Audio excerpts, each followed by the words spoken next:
And one thing I've noticed as well is how they try to drag the kids into this. Yes. It's never just, well, this is a lifestyle choice. This is what some people are. It's always, let's involve the kids. And I think it was a shot from somewhere like Walmart where they had an entire section of clothing just for children with pride pins, the rainbow thing. And something I really hate, I'm just going to say this, I really hate the fact they've taken the rainbow. Yes. You know, the rainbow is such a beautiful and natural thing, and what they do is often anything but beautiful or natural. Right. And for them to hijack that as if, and also to hijack the word gay, to be fair, because gay actually means happy, you know, and they really are rebranding something that is anything other than natural, happy, normal.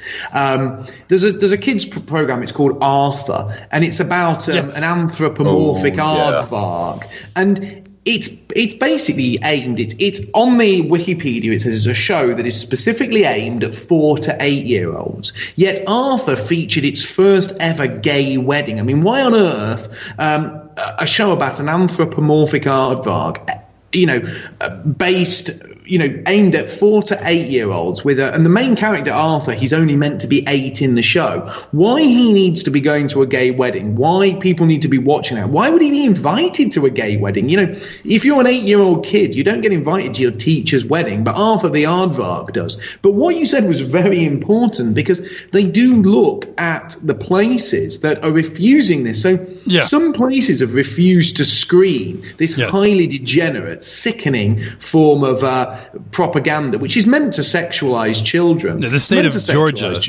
of Georgia refused in the and there's a few churches which refuse to show it, and other places, and basically they're all lighting up the switchboard, as you say, with these are the enemies, these are the anti-degenerate batteries that we need to that the establishment want to take down. But when you think about it, you understand, if you spend any time sort of with people who've got children, I don't have any children of my own, but my friends have got a little girl, and we had a barbecue at my place the other week, and they came along with a little girl, and we ate loads of food, and we sat out in the garden, and afterwards, like, barbecue's dying down, and I say, you know, I think we've got some marshmallows. Do you want to toast some marshmallows? So everyone's like, yeah, and get some skewers out. We're putting these marshmallows over what's left of the barbecue when we're eating these. And the little girl sees the barbecue, and she can see that people are coming away from the barbecue with these really nice treats, you know, these marshmallows. So off she runs with both hands out towards the barbecue to grab the dispenser of these wonderful treats, without understanding that she's going to get horrifically burnt if she puts her hands in the barbecue.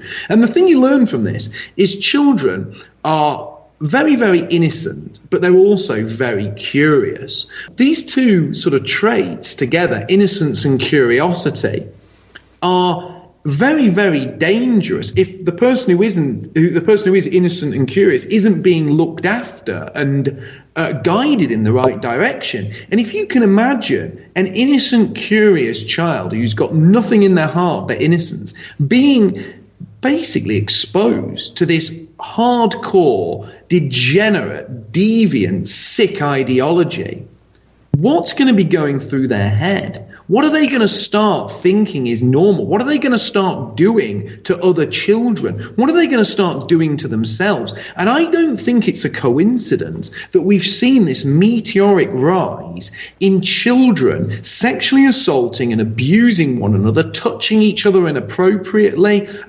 doing horrendous things to each other, because once their innocence is shattered, their curiosity is going to get the better of them. Once these perverts, and they are absolute perverts and deviants who are pushing this, once these deviants have basically shattered the innocence of these children, they don't know what they're doing. They are not mentally capable to understand that investigating these things.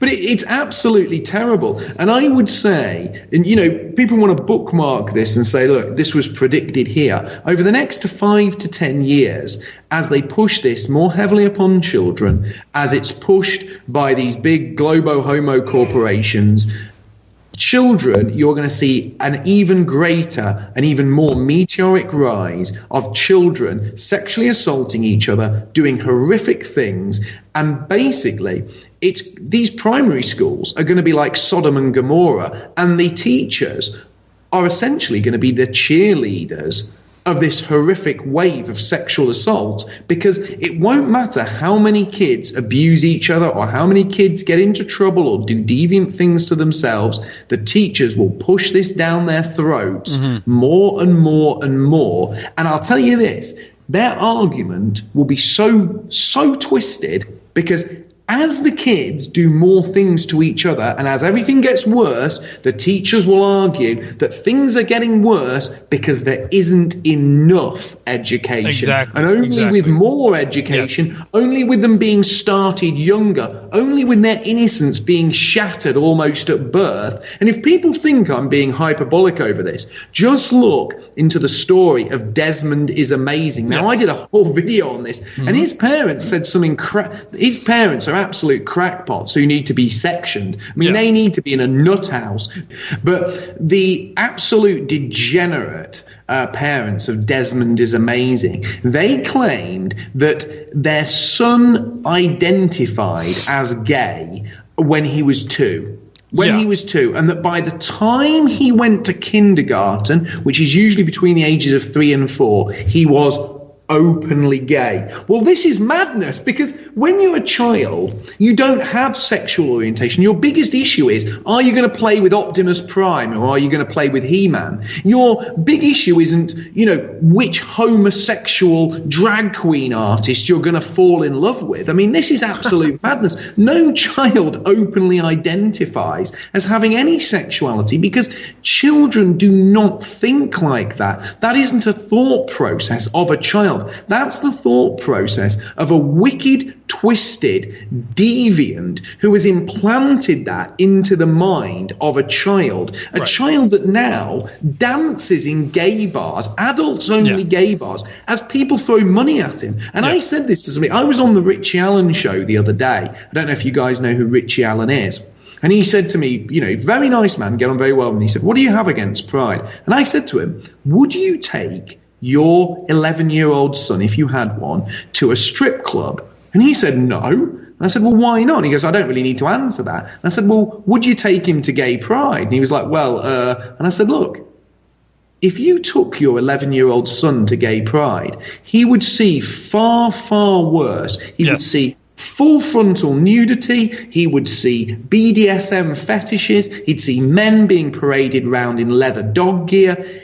If you took your son to a strip club, you would be held up as the worst dad ever. If you took your son to gay pride, you'd be held up as a hero. But in fact, there is far less sexual or deviant content shown at a strip club than there is in broad daylight in the middle of a public area at gay pride. Exactly. Those things are like Sodom and Gomorrah amplified like times 10 in a public area with all your public officials, teachers and your kids standing there clapping as if they're not just taking something evil and saying it's normal, but they're taking something as evil, putting it up on the highest pedestal and worshipping it as almost the greatest idol, as almost the greatest virtue society could subscribe to. Women do have a greater propensity towards doing things that they are told are trendy and cool by the media than men. And they are telling these women, at one point women were told, if your child is well behaved, if your little girl wears a pretty dress and speaks properly, if your little boy's in the rugby team or the football team and is the alpha male, you'll be seen as a good mother, you'll be held up. But now what they say is, if your child is deviant, if your child, decides to identify as some kind of deviant subculture, you'll be the mother held up by CBS or CNN, and you'll be the one on the front page of the paper as Mum of the Year. And these women are highly susceptible to this. Not all, but women are more susceptible to that garbage than men. And I personally, when I see things like that, it really does make my skin crawl, because these children are being used as mini social experiments for teachers to hit some kind of quota, for insane women to believe that they're doing the most progressive and most learned thing for their child. And all of it really is a gross social experiment where the big loser is going to be the next generation of mixed up kids. The source of your happiness doesn't come from, going out with a group of butch lesbians who are going to abuse you, and you end up crying in your bedroom at night, sobbing into the pillow, cutting yourself.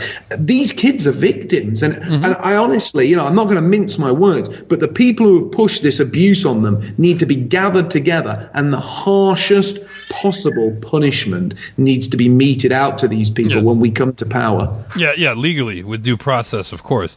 But, legally with due process, but it has to reflect the fact that they have pushed this absolute wave of what can only be seen as legalized child abuse upon the next generation.